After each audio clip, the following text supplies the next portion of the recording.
Guten Morgen miteinander.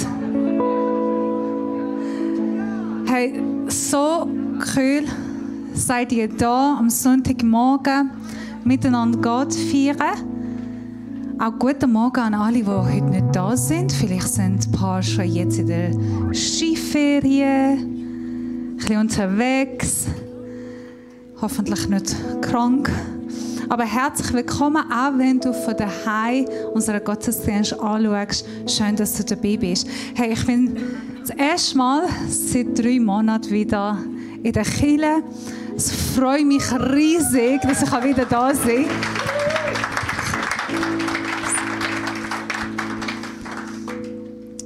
Hey, ich kann wirklich sagen, ich habe euch vermisst in den 3 Monaten lang. Ich habe wirklich euch vermisst. Hauptsächlich 2 Sachen hat mir extrem ausgefallen. Ich habe wirklich vermisst 2 Sachen. Die erste ist Gemeinschaft. Ich kann immer wieder Online-Gottesdienst anschauen, predigen, Lobpreis und ein bisschen folgen, was läuft und was sind Themen. Und online bin ich dabei gewesen, aber es ist doch nicht das Gleiche.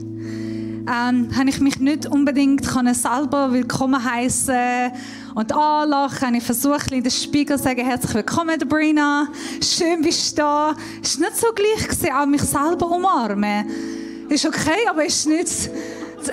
Ich weiß nicht, wie geht es bei dir? Vielleicht geht es, aber die ersten 2 Mal sind schön mit Kaffee aufs Sofa oder ins Bett, Predigt hören, aber nachher ist nicht gleich. Und heute Morgen bin ich in der Kirche und habe ich so viele Leute begrüßen und einfach die Lachen. Trotz hinter der Maske, man merkt und die Austausch. Die Gemeinschaft hat mir wirklich gefällt. Und ich freue mich riesig, wenn ich da wieder unter euch sehe, die Gemeinschaft genieße am Sonntagmorgen. Und die zweite Sache, die ich wirklich vermisst habe, ist Lobpreis in der Kirche. Das hat mir so ausgefallen. Ich spiele Gitarre, ich bin jetzt in einer Band, da wir miteinander Gitarre spielen, aber es ist nicht das Gleiche. Gestern bin ich in der Band, haben wir ein paar Lieder gespielt, da musste ich sagen, hey, ich kann kaum warten bis morgen, wenn ich in der Kirche bin und Lobpreis mache. Ich habe so Freude auf Lobpreis. Kein Stress. Aber ich habe mich so gefreut. Letzte Nacht bin ich ins Bett und gedacht, morgen mache ich Lobpreis in der Kirche. Das hat mich gefreut. Hey, das wird awesome. Danke vielmals.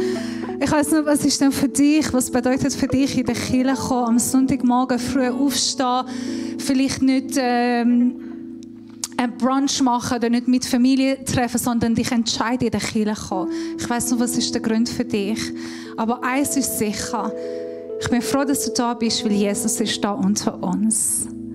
An der Gemeinschaft können wir geniessen. Miteinander kann man Gott arbeiten, miteinander ihn erleben, einander ermutigen und aufbauen und auch Gottes Wort live hören und empfangen, was er heute Morgen für uns ready hat. Lass uns miteinander in Lobpreis einsteigen. Lass uns wirklich miteinander Gott ins Zentrum stellen, in den Fokus. Ich werde noch beten und dann tun wir unsere Augen auf ihn richten.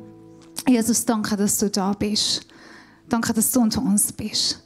Danke, dass du dich heute Morgen offenbarst.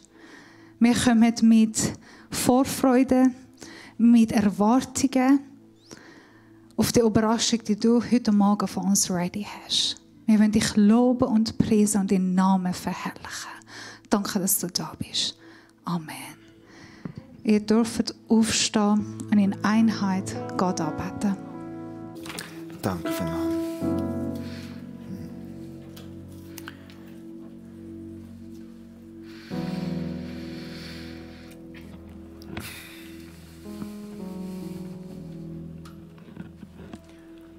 Ich möchte am Anfang gerade beten mit uns zusammen. Und zwar möchte ich beten, dass doch der Heilige Geist jetzt da ist, dass er wirkt und dass er sein Wort für uns aufmachen, dass es offenbart ist, dass es Veränderung hervorbringen. Es steht in der Bibel, dass das Wort Gottes nicht leer kann zu ihm zurückkommen, sondern es wird wahrlich vollbringen, was es sagt und was es soll machen. Und das ist mein Gebetsanliegen für heute Morgen für uns, dass sein Wort Wirkung hat heute Morgen, dass es einen Unterschied machen darf. Und so demütig bin ich, um eingestehen, dass ich das nicht kann.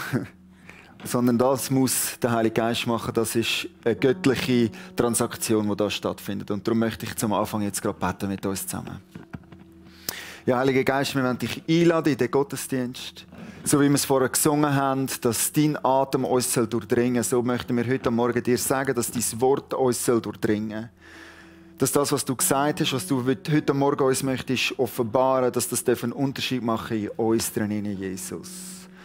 Wir anerkennen und halten fest, dass du gut bist und dass du es gut meinst mit uns. Und so bitte ich dich jetzt, ja, dass du mich brauchst, dass du das Wort auftust und dass du mit deinem Geist jedem Einzelnen von uns am Wirken bist.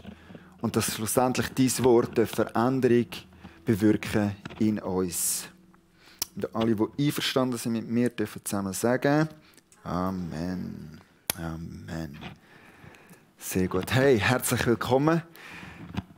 Schön sind ihr alle da. Geht etwas voraus.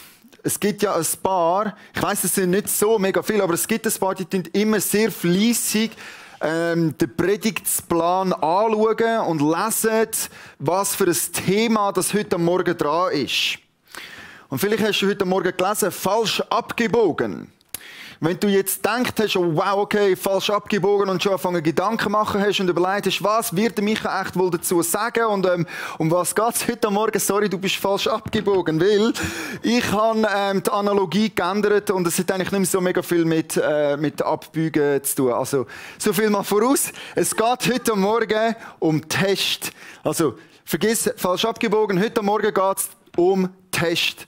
Einverstanden? Um das geht es heute Morgen. Analogie geändert. Wir brauchen ein anderes Bild. Wir brauchen das Bild vom Test und nicht das Bild vom GPS. Gut, okay. Ist wichtig für alle die Titel studieren und sich darauf einstellen. Heute Morgen geht es um den Test. Und ich möchte jetzt gerade einsteigen mit dem Bibeltext aus dem 1. Mose 2, Vers 15 bis 17. Dort möchten wir jetzt gerade einsteigen und die Bibel miteinander auftun und hören, was die Bibel dort sagt. Und zwar, ich lese es gerade laut vor, falls du die Bibel nicht dabei hast, kannst du einfach auf dem Bildschirm mitlesen. Es lohnt sich, mich zum Bibel mitbringen. Zum Teil schauen wir ein bisschen mehr Text, zum Teil tue ich nur kleine Teile daraus rausnehmen. Und wenn du dann das Ganze willst, dann kannst du es eben dann nachlesen. Also, hey, vielleicht ist das mal eine gute Idee. So, nächsten Sonntag nehme ich mal die Bibel mit, gell? Es ist immerhin ein Gottesdienst von dem her. Ja. Okay, ich lese es vor. Gott, der Herr, brachte den Mensch in den Garten von Eden. Er gab ihm die Aufgabe, den Garten zu bearbeiten und ihn zu bewahren. Dann schärfte er ihm ein: Von allen Bäumen im Garten darfst du essen, nur nicht von dem Baum, der dich gut und böse erkennen lässt. Sobald du davon isst, musst du sterben. Können wir bitte mal über den Baum reden? Ich weiss nicht, wie es dir geht, aber vielleicht hast du dir ja die Frage auch schon mal gestellt. Okay, Gott erschafft ein Paradies und das Paradies ist genial, wunderschön, perfekt orchestriert. Es hat nichts Schlimmes drin, nichts Schlechtes. Es ist einfach genial und wunderbar. Und Gott sagt, hey, ich habe den Menschen erschaffen in meinem Ebenbild. Ich habe ihn in den Garten hineingestellt und ich habe dem Menschen Auftrag gegeben, mit mir zusammen in Partnerschaft für den Garten zu sorgen. Oder wie es da eben steht, den zu bearbeiten und zu bewahren. Also wir sind quasi erschaffen als Mensch, zum partnerschaftlich mit Gott in dem Garten drinnen zu leben und Erfüllung zu finden. Das ist, wie es am Anfang geschaffen ist. Und jetzt gibt es da noch den Baum in dem Garten drinnen. Was genau macht eigentlich der Baum in dem Garten drinnen? Hast du dich das auch schon mal gefragt? Warum hat Gott den Baum in den Garten gesetzt? Also ich meine, ich habe das mit der Sabrina gestern noch darüber geredet und sie hat gesagt, wieso macht Gott das? Er kennt uns doch. Er weiß doch, was für Menschen er gemacht hat. Wieso tut er dann den Baum in den Garten drin rein? Es scheint fast so, als hätte Gott den Baum in den Garten drin da als Test, oder? Ist euch der Gedanke auch schon mal gekommen? Wieso gibt es eigentlich den Baum in dem Garten drin? Es könnte doch so gut sein ohne den Baum. Für was braucht es dann den Baum? Meine Konsequenzen vom davon Essen sind doch relativ radikal, oder? Es hat den Tod zur Folge. Und ja, vielleicht denkst du jetzt, okay, es scheint fast so, als möchte Gott da einen Test machen mit den Menschen. Und weißt du was? Ich glaube, das ist tatsächlich genau so, wie es ist. Gott hat den Baum in den Garten hineingetan als Test. Und ich weiss, ich bin ja ein Kind von dieser Kultur, ich weiss, in unserer Kultur ist das Wort Test eher negativ, oder? Wenn ich Test sage, dann tun alle Leute das eigentlich im ersten Moment gerade so negativ assoziieren, oder? Ich meine, wenn ich Test sage, ihr könnt wahrscheinlich alle Geschichten erzählen von Tests, die ihr bestanden habt oder eben nicht bestanden habt. Autoprüfung, oder? Jeder kann doch irgendeine Geschichte erzählen zu seiner Autoprüfung. Möge sich jeder noch daran erinnern, wie es genau war, und jeder kennt einen, der 5-mal nicht bestanden hat und dann zum Psychologen musste und jada, oder? Test ist irgendwie etwas mega Negatives in unserer Kultur, oder? Allen Schülern läuft es kalten Rücken ab, wenn ich sage, morgen gibt es einen Test, morgen gibt es eine Prüfung, morgen machen wir einen Überraschungstest, hast dich nicht einmal darauf vorbereiten, oder? Ich werde nicht bestehen, und dann all die negativen Konsequenzen. Test ist etwas mega Negatives in unserer Kultur, grundsätzlich, oder? Aber ich möchte heute Morgen unser Denken über Tests ein bisschen weitermachen. Ich glaube nämlich, ob ein Test gut oder schlecht ist, hängt sehr fest damit zusammen, wer dann genau den Test gibt und warum dass es den Test gibt. Also, wieso testet Gott dann die Menschen im Garten drinnen? Wieso gibt er ihnen die Möglichkeit, zu bestehen oder eben auch nicht zu bestehen? Warum ist das so? Und ich glaube, dass Gott grundsätzlich den Baum dort reingetan hat, auf das die Menschen zeigen und beweisen, dass sie dem würdig sind, wo Gott ihnen zugedenkt hat. Er sagt im 1. Mose 1, Vers 26, wo er den Mensch macht, dann sagte Gott, jetzt wollen wir den Menschen machen. Und das ist etwas Spezielles. Es ist unser Ebenbild, das uns ähnlich ist. Er soll über die ganze Erde verfügen, über die Tiere, im Meer, am Himmel und auf der Erde. Also er schafft den Mensch in einer speziellen Rolle, in einer speziellen Funktion. Er schafft ihn als sein Ebenbild. Und er gibt dem Menschen einen Auftrag, und mehr noch, er lädt den Menschen ein, im Garten drin, in einer Partnerschaft mit Gott unterwegs zu sein und zu wirken. Und jetzt jeden Tag, wo der Mensch nicht vom Baum isst, besteht der Mensch einen Test. Und er weist sich würdig der Rolle, die Gott am Mensch zugedenkt hat. Er beweist, indem er den Test eben besteht, dass er würdig ist, dem Test. Und dass er würdig ist seiner Funktion und seiner Rolle, die Gott dem Menschen zugedenkt hat.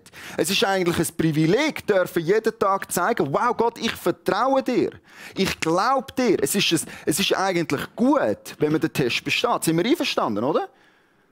Gott hat einen Test, der gut ist für den Menschen zum Bestehen. Weil wenn es der Mensch nämlich besteht, dann zeigt er sein Vertrauen. Er zeigt, dass er würdig ist, dem Bildnisträger gegenüber. Er zeigt, dass er fähig ist, mit Gott zusammen in Partnerschaft den Garten zu bewirtschaften. Also ein Test kann auch sehr gut sein, wenn der Tester es gut meint und etwas Gutes damit bewirken will. Also ich glaube, der Baum ist nicht nur einfach schlecht so, dass es den dort drinnen gibt, und es ist nicht eigentlich mega fies von Gott, dass er dort die Menschen testet, sondern es ist eine Möglichkeit für den Menschen, um sich würdig zu erweisen. Jetzt gibt es aber in dem Paradies, in dem Garten Eden, noch einen zweiten Tester. Ein zweiter Test kommt jetzt in die Situation drin. Und der zweite Tester, ja, der ist jetzt vielleicht so ein bisschen so, wie alle Schüler das Gefühl haben, ihre Lehrer sind, oder?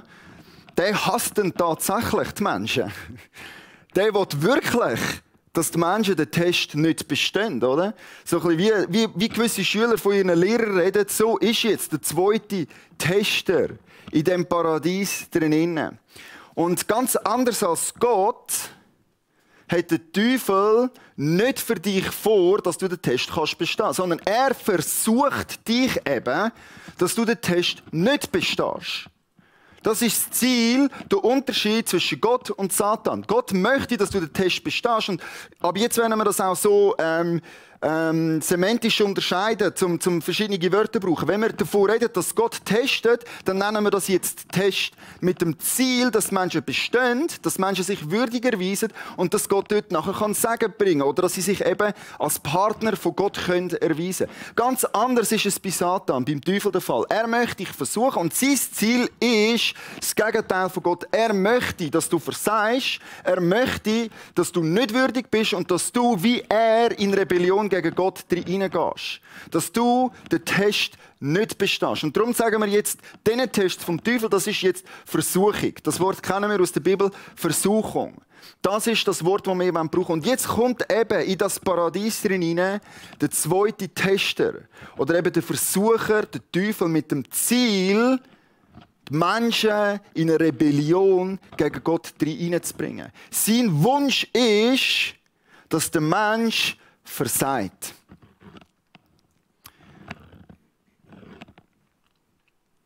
Und jetzt, im ersten Moment, würde man ja wohl einverstanden sein, wenn ich sage, okay, kein einziger Mensch möchte ja eigentlich den Test nicht bestehen, oder? Also, Satan kann ja nicht ehrlich dann sein, oder? Sagen, okay, es gibt zwar den Test Gottes, wenn du den bestehst, dann gibt es Segen und dann ist es gut und dann bist du würdig. Mein Test ist ein bisschen ein blöder Test, also, wenn du den nicht bestehst, dann hast du nachher Tod und Fluch und Trennung zur Folge. Das macht ja keinen, oder? Also muss er einen Trick anwenden und das ist nachher eben die Versuchung, oder? Er bringt, Versuchung ist eigentlich immer, er bringt eine Schieflage in eine Situation drin hinein. Das ist die Art und Weise, wie der Teufel agiert. Er bringt, mit Versuchung bringt er Schieflage in eine Situation drin. Ich möchte ganz kurz erklären, was ich meine mit einer Schieflage. Also Schieflage ist, der Teufel tut dich belügen, wenn er dich versucht. Und zwar, er bringt Schieflage rein, indem dass er als erstes die Konsequenzen klein machen. So, oder er macht es schief, oder? So bei Adam und Eva, Konsequenz ist was, wenn er vom Baum isst? Sie sterben, das ist klar. Oder Gott sagt, hey, wenn ihr vom Baum esset, dann ist der Tod die Folge. Jetzt kommt der Versucher und er redet mit Adam und Eva und er sagt, hey, ihr werdet schon nicht sterben. Ist voll nicht so wild, ist nicht so schlimm. Also ich meine, Tod ist jetzt gerade ein bisschen übertrieben und so. Es ist im Fall, Konsequenzen sind gar nicht so schlimm und so, weißt. Vielleicht kennst du jetzt gerade so ein bisschen dich wieder in einer Versuchung drin. Wir sind versucht, zum Konsequenzen vom Nicht-Bestehen, vom Test, klein zu machen.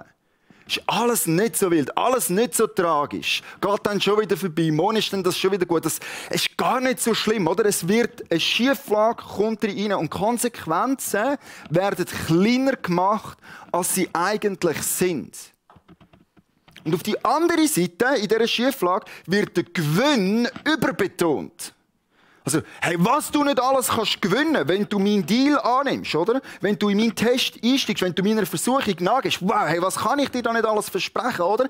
Was hat Satan Adam und Eva versprochen? Den Gewinn grösser gemacht. Hey, wenn ihr von dieser Frucht esset, hey, ich sage euch, ihr werdet sein wie Gott. Wow! Hey, hast du nicht schon immer mal sein wie Gott? Weißt du, er kann ja einfach reden. Und du kannst das im Fall auch haben. Wenn du nur meinen Test, nicht bestehst, das sage ich dir jetzt zwar nicht, aber wenn du meiner Versuchung nachgehst, dann verspreche ich dir, der Gewinn, der ist so phänomenal. Viel süßer als die Frucht je könnte sein. Du wirst sein wie Gott.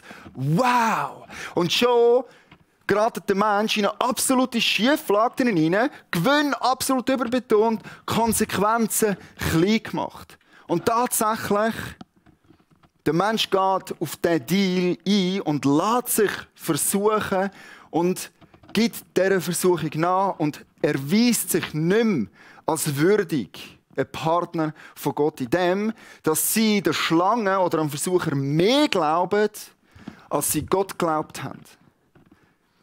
Und wisst ihr, was ist das Tragischste an dieser Geschichte? Sie haben es schon gehabt. Sie haben schon gehabt, was der Teufel ihnen versprochen hat. Ihr werdet sein wie Gott. Hey, haben wir doch jetzt gerade vorher gelesen. Menschen sind erschaffen im Ebenbild Gottes. Das haben sie schon gehabt. Sie sind schon beauftragt gewesen, mit Gott zusammen, in Partnerschaft, dem Garten zu sorgen. All das, was der Teufel ihnen verspricht, in dieser Versuchung drin, haben sie ja schon gehabt. Und trotzdem, in dieser Schieflage drin, entscheiden sich Menschen, an den Teufel mehr zu glauben als Gott. Und die Konsequenzen von dem sind tragisch gewesen. Sie sind dann eben nicht so klein gewesen, wie der Teufel ihnen gesagt hat, sie seien, sondern sie sind dann eben so gewesen, wie es Gott gesagt hat. Und Gott hat müssen den Menschen aus dieser Partnerschaft im Paradies drinnen raustun. Er hat müssen die Konsequenzen, die er angekündigt hat, auch wahr werden lassen. Und Menschen sind sterblich. Und sind ausgeschlossen jetzt aus dieser ursprünglichen Idee, aus dem ursprünglichen Stadion, aus dieser ursprünglichen Position, wo die Menschen drin sind sie jetzt nicht würdig gewesen. Sie haben den Test nicht bestanden. Und wenn du jetzt denkst, Mann, was sind das für Idioten gewesen? Die Bibel malt ein sehr deutliches Muster, wenn es darum geht, wie gut die Menschen drin sind, zum Test nicht zu bestehen. Ich möchte euch einfach ein Beispiel machen. Ich habe das so schön gefunden. Eigentlich ist es nicht schön, eigentlich ist es mehr speziell, wie dass sich die Schieflage oder das Nicht-Bestehen von dem Test immer und immer und immer wieder wiederholt hat. Ich möchte schnell ganz kurz einsteigen in die Geschichte von Abraham. Wir schauen nur einen kurzen Teil anschauen. Ich weiss, das ist jetzt so ein bisschen, ich hoffe, ihr kennt die Geschichte, sonst kannst du sie nachlesen. Im 1. Mose, ab Kapitel 15 fängt es etwa an. Lies das mal durch, dann hast du nachher, was ich jetzt da nicht alles erzählen kann, nicht alles kann mit euch studieren, kannst du das nachher nachlesen und nachstudieren. Ich möchte jetzt ganz kurz anschauen vom Abraham. Er ist eigentlich ein Mensch, der nach längerer Zeit mal wieder einen Test besteht. Der Test ist folgender. Abraham, verlass dein Volk, verlass deine Familie und geh in ein neues Land, das ich dir dann zeigen werde. Das ist der Test Gottes, den er gibt am Abraham. Und der Abraham macht es tatsächlich. Besteht der Test, packt sein Zeugs und folgt der Stimme Gottes. Er vertraut Gott mehr, als er Satan vertraut. Und Gott gibt ihm dann darauf ein Versprechen und sagt, hey, ich werde dir ein Nachkommen geben und aus deinem Nachkommen wird das Volk entstehen und das Volk wird mein Volk sein. Ich werde die Nationen segnen durch deine Nachkommen. Das ist das Versprechen, das ich dir gebe. Problem, der Abraham ist 99 und hat noch kein Kind. Und jetzt ist ein neuer Test für den Abraham. Nämlich vertraut er Gott genug gut, dass er sein Versprechen schon wahr machen wird, oder gibt er der Versuchung nach und probiert selber ein Nachkommen zu produzieren. Ja, genau.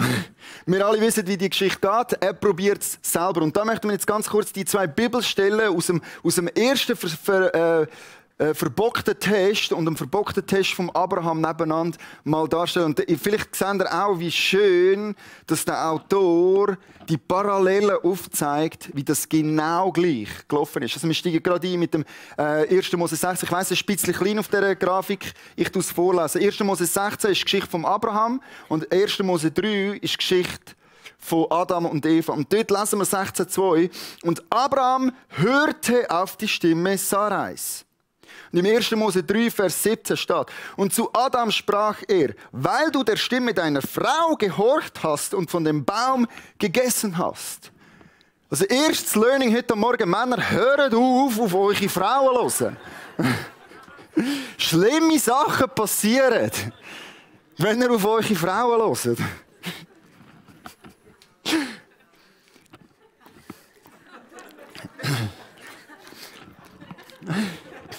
Vielleicht muss ich jetzt heute Nacht zelten. Vielleicht muss ich auch. Ist übrigens nicht, was die Bibel sagt, gell? Das wollte ich noch, das ist nur ein Witz jetzt. Das ist nicht, was die Bibel wirklich sagt. Die Bibel nennt Weisheit eine Frau. Also Weisheit ist personalisiert in der Bibel als Frau.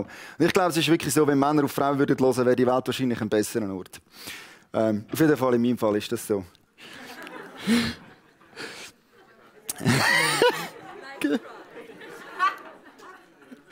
Ja.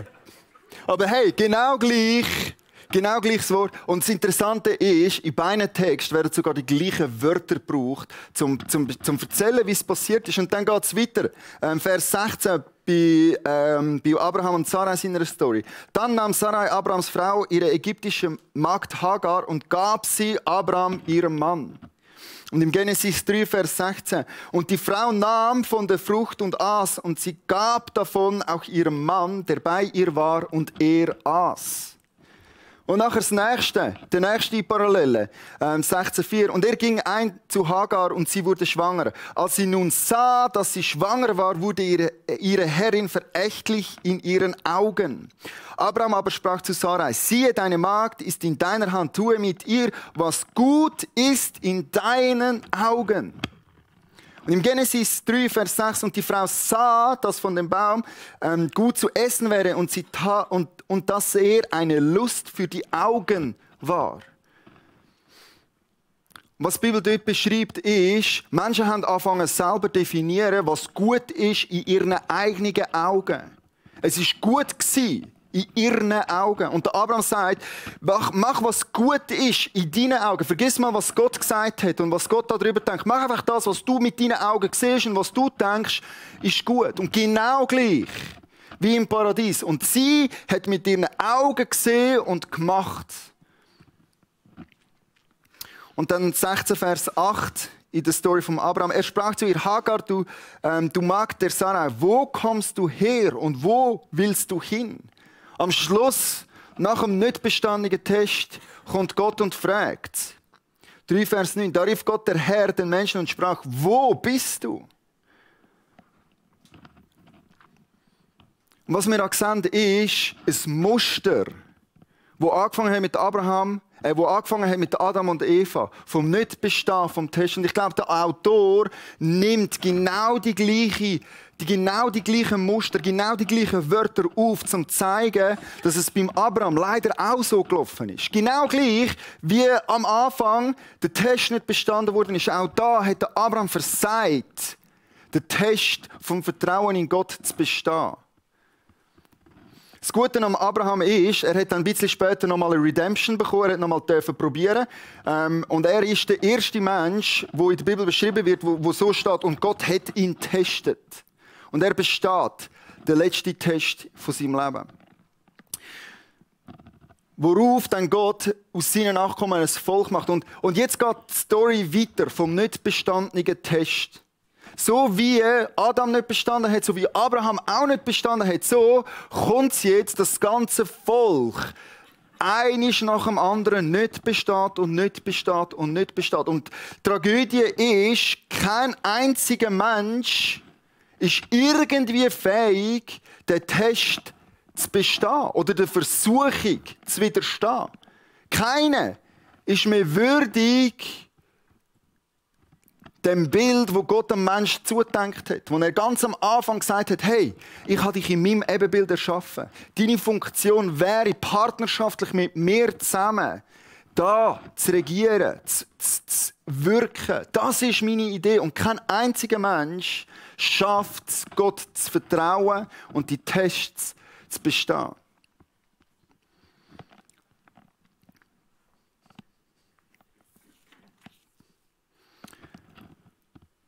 Bis eines Tages Gott selber in diese Welt hineinkommt und den Menschen zeigt, wie es aussehen würde, wenn mal einer tatsächlich den Test bestehen würde. Und was das für ein Segen kann bewirken. Wir lesen in Matthäus 26, Vers 39, wie Jesus, der Sohn Gottes, selber auf die Welt gekommen ist und gezeigt hat, wie dann genau das geht, zum Test zu bestehen. Matthäus 26, 39. Das ist im Garten Gethsemane am Abend vor der Kreuzigung, bevor Jesus sein Leben hingibt. Und er ist im Garten und er betet zu seinem himmlischen Vater. Er sagt, er selbst ging noch ein paar Schritte weiter, warf sich zu Boden mit dem Gesicht zur Erde und betete, mein Vater, wenn es möglich ist, lass diesen bitteren Kelch, Klammern auf, Test, Klammern zu, an mir vorübergehen. Aber nicht wie ich will, sondern wie du willst. Und jetzt kommt Gott persönlich auf die Welt und zeigt und lebt vor, was es bedeutet, den Test zu bestehen, wieder würdig sein, dieser Partnerschaft Gottes gegenüber, wieder würdig sein, dem Bildnis, das wir eigentlich tragen sollten. Und er schafft es, den Test zu bestehen. Er sagt, nicht mein Wille soll geschehen, sondern dein Wille soll geschehen. Das, was du willst, soll passieren. Ich vertraue dir mehr, als was Satan mich versucht, mit einer Schieflage dazu zu bringen, den Test nicht zu bestehen. Und er lässt sein Leben stellvertretend für alle nicht bestandenen Tests. Für dort, wo wir alle versagt haben. Und er rettet die Menschheit aus einem teuflischen Kreislauf vom Nichtbestehen von Tests daraus heraus. Er leitet sein eigenes Leben her, gibt sein eigenes Leben her, dass du und ich dürfen Vergebung erfahren und dass wir gerettet werden aus unserer Unfähigkeit daraus heraus, den Test zu bestehen. Und das Resultat ist im 1. Korinther 10, 13, nachher kann man das lesen.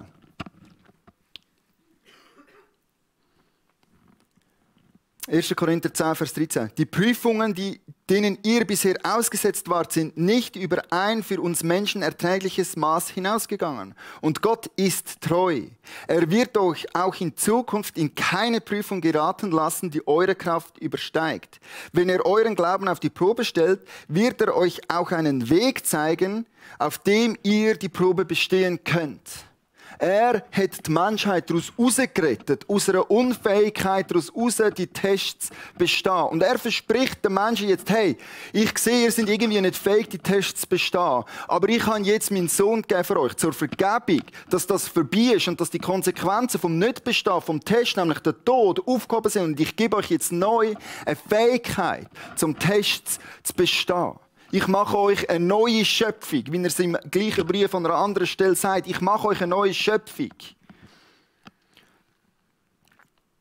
Das heisst jetzt aber nicht, dass es ab dem Moment einfach wird. Es ist ja nicht so, als ob mit dem einen Bestehen von Jesus seiner Prüfung, dass jetzt alle anderen Prüfungen easy wären. Ich bin mir sicher, du und ich können da absolut einmündig bestätigen, es gibt heute noch Tests und die sind zum Teil extrem schmerzhaft. Die sind nicht einfach. Es ist nicht einfach, die Tests vom Glauben zu erleben. Es ist immer noch schmerzhaft. Es ist immer noch so, dass der Teufel nicht aufhört zu versuchen. Er probiert immer noch dich und mich in eine Schieflage hineinzubringen. Und manchmal ist es unglaublich schwierig, den Schmerz auszuhalten. Manchmal ist es viel einfacher, zum einfach aufzugeben und den Test halt nicht zu bestehen. Auch mit dem, dass Jesus sein Leben für dich und mich gegeben hat und auch mit dem, dass er uns fähig gemacht hat, Tests zu bestehen, heisst das nicht, dass es jetzt einfach von einem Moment auf den anderen Bubi einfach geworden wäre. Und darum möchte ich euch heute Morgen 3 Tipps, ganz praktische Tipps geben, wie ihr dann in euren Situationen mit Tests umgehen könnt. Was kannst du machen, wenn du vor einer Prüfung stehst? Das Fiese ist ja, das sind eben so Pop-Quizzes, gell? Das ist ja nicht mit der Ankündigung, Achtung, übrigens, morgen tut dich dann der Teufel versuchen, sondern das kommt ja dann einfach. Irgendein, das sind Überraschungsprüfungen, nicht mit Termin. Und mir ist es wichtig, euch jetzt einfach 3 Punkte zu geben, 3 Sachen, die ihr machen könnt, um euch vorzubereiten auf den Test und was wir machen können, zum Test zu bestehen. Das erste ist, freu dich. Ja, freu dich über deinen Test. Es ist eigentlich ein Privileg, einen Test zu haben. Jakobus 1, Vers 2 bis 3 beschreibt es dann so. Seht es als einen ganz besonderen Grund zur Freude an, meine Geschwister, wenn ihr Prüfungen verschiedenster Art durchmachen müsst. Ihr wisst doch, wenn euer Glaube erprobt wird und sich bewährt, bringt das Standhaftigkeit hervor. Also wie wäre es, wenn wir uns ab jetzt neu würden freuen ab unseren Prüfungen? Weil es ist eine Möglichkeit, zum zu zeigen, dass wir Gott vertrauen. Es ist eine Chance, wie wir beweisen können, yes Gott, wir wollen dir vertrauen. Wir sind würdig dem gegenüber, was du uns gemacht hast. Wir wollen würdig sein, so wie du uns erschaffen hast. Und wir wollen in Partnerschaft mit dir zusammen unterwegs sein. Also erstens, wenn du eine Prüfung machen musst, dann freu dich zuerst einmal. Es ist eine Möglichkeit, zum beweisen, dass du den Test kannst bestehen. Das Zweite, was du machen kannst, ist, erinnere dich. Erinnere dich. Erstens, freu dich. Das Zweite ist, erinnere dich. An was sollst du dich erinnern? Ob ein Test gut ist oder schlecht ist, kommt darauf an, wer dich testet. Es ist wichtig festzuhalten, in der Bibel steht, dass Gott uns nie wird in Versuchung bringen. Also Gott möchte nicht uns Tests geben, die wir nicht bestehen können, sondern sein Ziel ist, dass wir wachsen und dass wir, wenn er uns testet, dass wir als Sieger hervorgehen. Also erinnere dich daran, dass wenn du getestet wirst, dass das gut ist von Gott. Er will, wie er im Jeremia 29, Vers 11 sagt, er will das Beste für dich. Er sagt Folgendes, das allein weiß ich. Was ich mit euch vorhabe. Ich, der Herr, habe Frieden für euch im Sinn und will euch aus dem Leiden befreien. Ich gebe euch wieder Zukunft und Hoffnung. Mein Wort gilt. Das ist, was du musst festhalten. Zuerst einmal jeder Prüfung. Gott will das Gute für mich. Er meint es gut mit mir. Er will das Segen für mich. Er will mir nichts vorenthalten. Auch wenn er dich testet, ist das nicht, um dich zu quälen oder um dir irgendetwas wegzunehmen. Du musst nicht auf die Worte hören, wo Satan dir dann vielleicht einflößen in dem Moment. Sondern Gott hat das Gute für dich vor. Er möchte ein Segen sein für dich. Er hat Pläne zum Segen. Das ist das Zweite, was du machen musst. Dich daran erinnern, dass der Tester, dass er es grundsätzlich gut meint mit dir. Und das Dritte, was du dann machen kannst, ist Schieflage erkennen. Erkenne Schieflage in der Versuchung. Im 1. Petrus 5, Vers 8 steht, seid besonnen, seid wachsam. Euer Feind, der Teufel, streift umher wie ein brüllender Löwe, immer auf der Suche nach einem Opfer, das er verschlingen kann. Und ich glaube, das Wichtige an diesem Bild ist nicht zum zu sagen, wow, der Teufel ist im Fall mega mächtig wie ein Leu, sondern mehr das Bild, das du musst sehen, wenn du den Bibelvers liest, ist von einem Leu in einem Käfig drin. Ich weiss nicht, dass du schon mal gesehen hast, so in Filmen und so, heute dürfen wir das ja nicht mit den Zoos, was ich ja super finde. Aber Leute, die so in einem kleinen Käfig sind, wie sind die unterwegs? Oder die sind so unterwegs. Die sind mega unruhig und am Schauen und so nervös. Das ist das Bild, das du vom Teufel. Er ist nicht mächtig wie ein Leu, sondern er ist wie ein Leu im Käfig drin, am Auf- und Ablaufen und am Schauen, wo gibt es irgendjemanden, wo ich kann in die Versuchung drin bringen kann, wo ich kann in die Schieflage drin bringen kann. Und das ist das Dritte, was du machen kannst, wenn du in der Prüfung bist. Erkenne Schieflage. Wo tut dir der Teufel so eben gerade etwas überschmackhaft machen? Wo ist der Preis völlig aus dem Verhältnis daraus raus? Und bist dann smart enough, bist gescheit genug, um zu erkennen, wo du dir gerade etwas überverkaufst. Und dort, wo du in der Versuchung bist, Konsequenzen klein zu machen, erinnere dich daran, was die Konsequenzen wirklich sind, wenn du jetzt der Versuchung nachgehst.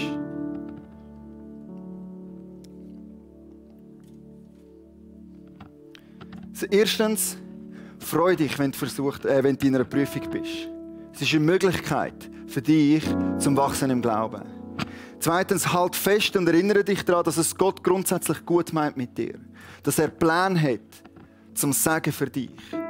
Und das Dritte, erkenn die Schieflage. Erinnere dich selber daran, wo jetzt gerade der Gewinn überverkauft wird und die Konsequenzen klein gemacht werden. Und ich hoffe, dass diese 3 Punkte dir helfen können, wenn du das nächste Mal in einer Prüfung drin bist. Wenn du in einem Test drin bist. Um das zu bestehen und den Test zu meistern.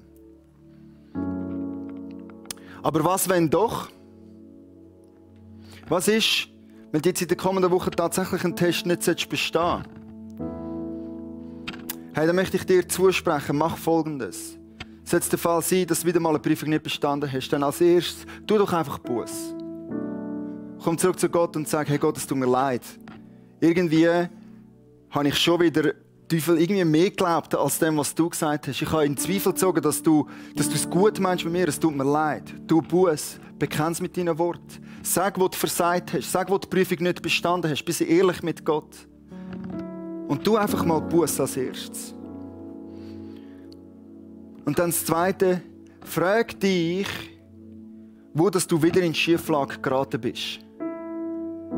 Wenn du den Test nicht bestanden hast, frag dich einfach mal, warum ist das jetzt gewesen? Wo habe ich geglaubt, einen Gewinn zu haben? Wo hat es mir da irgendwie etwas geben wollen, wo aber gar nicht so war? Was war so süß in diesem Moment? Und erinnere dich daran an die Konsequenzen vom nicht bestandenen Test, die jetzt tatsächlich da sind. Und so möchte ich jetzt beten für dich und deine Tests, die auf dich zukommen in dieser Woche, dass du neu Tests bestehen. Ja, Jesus Christus, wir danken dir von ganzem Herzen, dass du es gut meinst mit uns. Wir halten das fest. Dass du Pläne zum Sagen hast. Und dass, wenn es Tests gibt und Prüfungen gibt, dass du mit dem Gutes möchtest bewirken, dass wir uns würdig erweisen in diesem Moment. Bitte dich jetzt auch um Vergebung, dort wo wir es nicht geschafft haben, dort wo wir nicht geschafft haben, die Tests zu bestehen. Bitte vergib du uns und mach du uns gescheit genug, um zu erkennen, wo wir in eine Schieflage drin gekommen sind.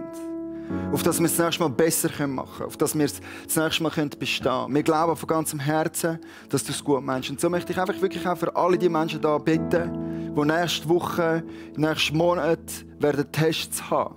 Jesus, hilf du uns, dass wir uns freuen ab dem. Dass wir dürfen froh sein, dass du es uns zumutest, dass du uns zutraust, die Tests zu bestehen. Wir bitten dich, dass du uns daran erinnerst, dass du alle daran erinnerst, dass du es gut meinst mit uns. Dass du ein Gott mit guten Plänen bist und hilf uns, vor einem Test Schieflage zu erkennen. Auf dass wir nicht in die Versuchung eingeben, sondern dass wir dürfen uns würdig erweisen als deine Partner. Amen. Amen.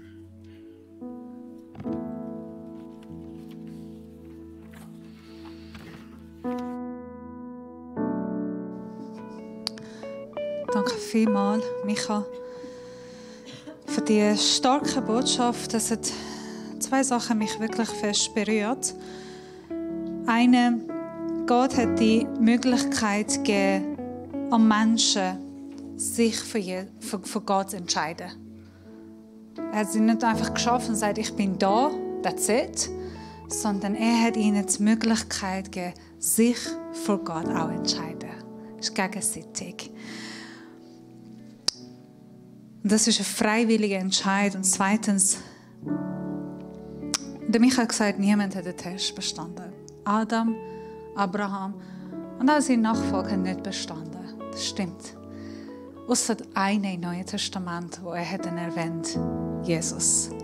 Er ist Mensch geworden, ist auf die Erde gekommen. Er wurde versucht, er wurde getestet. Und er hat grosse Konsequenzen zahlen. Damit wir das noch zahlen müssen. Damit wir nicht da stehen müssen. Er hat sich entschieden, er hat gezeigt, dass Menschen sind würdig. Während das Micha das predigt hat, ich will nicht noch predigen, aber es ist einfach noch dieses wunderbare Bild vor Augen, das mich demutig macht, dass Gott hat mich würdig gemacht, ihm zum Augenhoch anschauen. Obwohl ich das erst nicht bestanden. Wenn ich Adam und Eva wäre, hätte ich es sicher nicht bestanden. Das weiß ich. Und trotzdem, Gott macht mich würdig, damit ich ihm Augenhoch anschauen kann. Und das ist auch heute Morgen so. Wir werden kurz Abendmahl miteinander nehmen. Und die 3 Punkte, die ich gerne vor Augen behalte. Es ist eine Erinnerung. Es ist eine Freude. Wir freuen uns für das, was Jesus gemacht hat am Kreuz. Wir erinnern uns das, was Jesus gemacht hat. Und an die Konsequenzen. Nämlich, wir sind würdig. Und wir können jetzt in Gottes Gegenwart eintreten. Bevor wir gerade Abendmahl nehmen, ich lade alle, die Jesus noch nicht kennen. Entweder bist du da, oder bist du daheim und hast dich noch nicht für Jesus entschieden. Die Möglichkeit, die du hast, steht auch jetzt für dich. Die gute Nachricht ist, dass Jesus den Preis gezahlt hat. Und er hat den Test bestanden. Mit einer sehr guten Note, und zwar mit 6er. Er hat vollkommen bestanden. Damit du kannst eine Sache heute machen. Gott im Auge hoch anschauen, anbeten und Beziehung mit ihm geniessen. Es geht um das. So, wenn du da bist und willst gerne das entscheiden, sagen, ja, ich würde jetzt Gott kennenlernen, aber wirklich persönlich. Oder bist du daheim? Lass uns kurz zusammen die Gebet aussprechen. Jesus, danke, dass du auf der Erde gekommen bist. Du bist für mich auf das Kreuz gegangen, gestorben, nach 3 Tagen auferstanden. Und du hast den Weg vorbereitet, damit durch Glauben kann ich dich persönlich kennenlernen, begegnen. Und du hast mich würdig gemacht. Ich möchte jetzt mein Leben dir hingeben, dich annehmen, in meinem Herz, in meinen Gedanken, in meinem Körper, in meinem Geist. Und ich würde glauben, das Geschenk, das du für mich gegeben hast. Und ich bitte dich, dass du dich selber in meinem Leben offenbarst. Amen. Ich lese noch vom Lukas Kapitel 22 ab Vers 19, wo Jesus steht geschrieben, Lukas schrieb den Namen Jesus ein Fladenbrot, dankte Gott dafür, brach es in Stücke und gab es seinen Jüngern mit den Worten: Das ist mein Leib, der für euch hingegeben wird. Tut das immer wieder, um euch dabei an mich zu erinnern. Nachdem sie gegessen hatten, nahm er in gleicher Weise einen Becher und gab ihnen den Jüngern. Dieser Becher steht für den neuen Bund, sagte er, der mit meinem Blut besiegelt wird, das ich für euch vergießen werde. Und das stimmt auch heute für uns. Lass uns in den Abendmahl einsteigen, mit Lobpreis, mit Gebet, mit Freude, mit Erinnerung, mit Wissen an der Beziehung, die wir heute mit Gott dürfen erleben. Ich bitte euch, erst die linke und rechte Seite vorne kann in den Uhrzeichen Abendmahl nehmen und dann alle, die in der Mitte sitzen. Lass uns demutigen vor Gott. Und ja, die Abendmahl miteinander teilen. Ihr dürft kurz Platz nehmen. Ich habe ein paar kleine Infos für euch. Habt ihr gemerkt, wir haben mit einer neuen Predigtserie angefangen, die heisst Rettung. Und in dieser Predigtserie werden wir ein bisschen über Rettung und gute Botschaft, gute Nachricht erzählen und ein bisschen tiefer diese Themen anschauen. Wir werden aber nur 6, maximum 7 Predigten haben. Wir möchten gerne 2, 3 Sonntage dazu geben, eure Fragen zu diesem Thema antworten. Ihr werdet in den nächsten 2 Monaten, also bis letzten Sonntag, bis 3. Sonntag vom März, ich kann sagen, welcher Sonntag ist das? Bis 3. Sonntag vom März könnt ihr eure Fragen zum Thema Glauben, Rettung, wer hat was gesagt? 20. März, merci vielmals. Bis dann. So gut, ich glaube dich. Könnt ihr eure Fragen schicken? Vielleicht hast du selber Fragen zum Thema Rettung, zum Thema Glauben. Oder vielleicht bist du mal in eine Diskussion gekommen mit einem Verwandten, Freunden, die noch nicht Jesus kennen.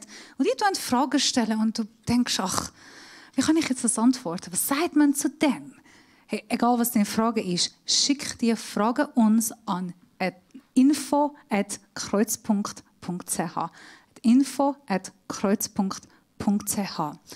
Und dann in diesen 2-3 Sonntag, wir werden Interviews haben und Gastpredigen und versuchen mal, so gut wie möglich deine Fragen beantworten und dich dabei bevollmächtigen, in Gespräch einsteigen oder vielleicht deine eigenen Fragen werden geantwortet. Nicht nur am Sonntag machen wir etwas, sondern auch unter der Woche haben wir einen mega guten Plan. Und zwar, wir bieten 3 Workshops zum Thema die gute Nachricht. Jeder von uns, ich kenne die gute Nachricht sehr gut. Aber ich habe im Moment viele Kollegen und Kolleginnen, die nicht unbedingt im Glauben sind, die nicht mit Jesus unterwegs sind. Wir gehen fast jeden Sonntag zusammen in der Kirche am Nachmittag.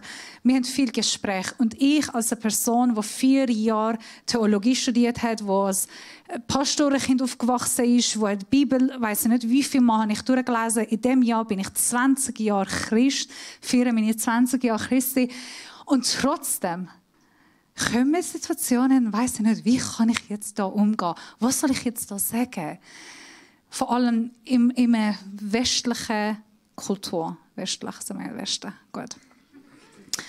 Es ist so, manchmal weiss man nicht. Wir werden euch, und ich glaube für mich wäre wirklich ein Sagen, 3 Workshops in der Breite, in der Tiefe gute Nachricht verstehen und kann auch weitergeben. Wie tue ich das erzählen an jemanden, der das nicht kennt?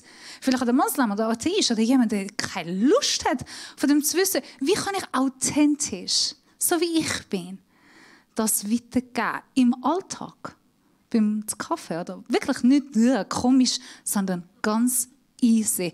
Das ist unser Thema. Schreibt euch, meldet euch, kommt, es wird mega gut, mega stark. Soviel zum Thema von unseren Predigten.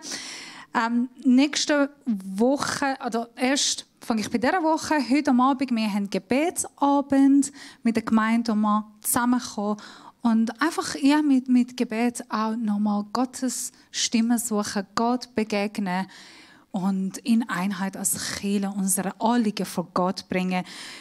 Um 7:30 hier in der EG im CP haben wir einen Gebetsabend.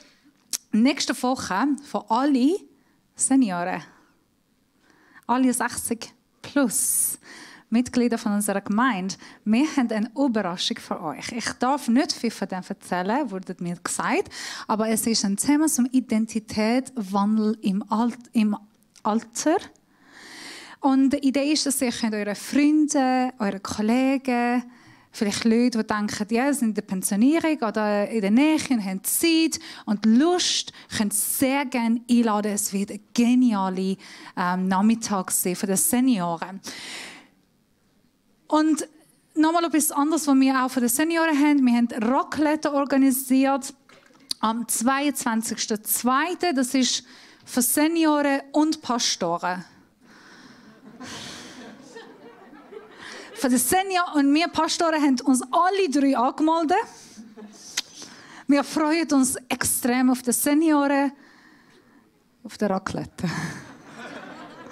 Genau, an diesem Tag sind wir unterwegs. Du kannst auch nochmal deinen Kollegen, Kolleginnen, Leute, die denkst, hey, es wird einfach mega les einladen. Wir eben Pastoren sind auch dabei. Werden mal wirklich geniessen.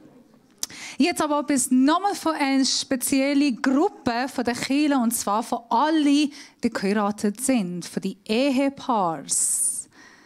Hey, ist es nicht genial, dass unsere Kirche so viele gute Sachen hat von jeder Gruppe? Und auch für die Ehepaars, ob du 5 Minuten hast geheiratet oder 50 Jahre, spielt keine Rolle. Komm an den Ehekurs, die findet am 25.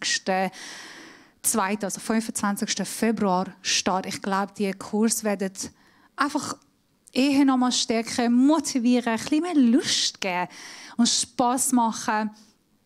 Genau. Und gute Tipps und gute Ideen. Danke an euch, an Andi und Karin.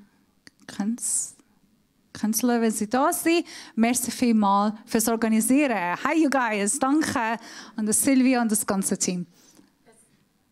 Es sind 7 Abende, Oh. Danke. Sehen Sie? Es sind 7 Abende, wir werden die Flyers aufhängen. 7 Abende, es fängt am 25.02. an. Und dann meldet euch, kommt einmal, ich glaube, ihr werdet alle 7 Abende kommen mit genialen Plan. Finden wir die online? Hey, sogar findet alle Infos online. Und jetzt ein letzte Info von euch alle. Freut ihr jetzt? Es kommt etwas mega gut. Und zwar, es ist Zeit zum Verhungern. Zum ein bisschen abnehmen. Und geistlich zunehmen. Am Ende Februar, am 27. Februar, wird man in eine spezielle Zeit vom Jahr einsteigen, nämlich Gebet- und Fastenwoche.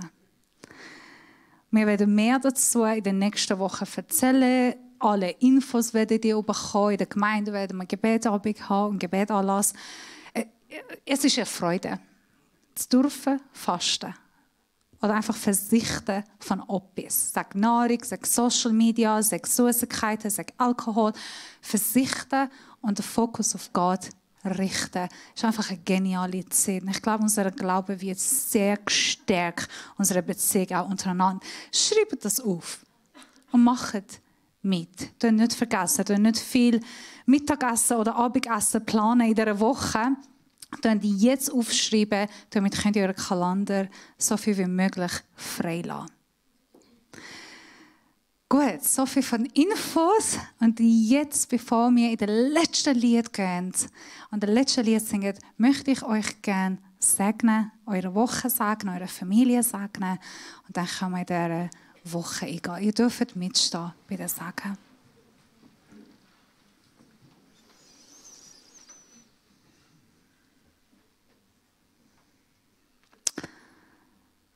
Vater, danke, dass du unter uns bist. Mit uns. Jederzeit.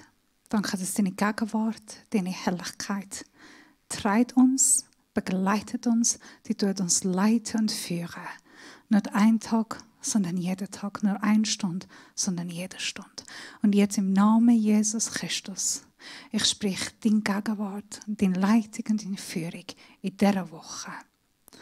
Magst du jede Person, die da ist, jede Person, die online schaut, besonders segnen, trösten, leiten und mit Weisheit erfüllen.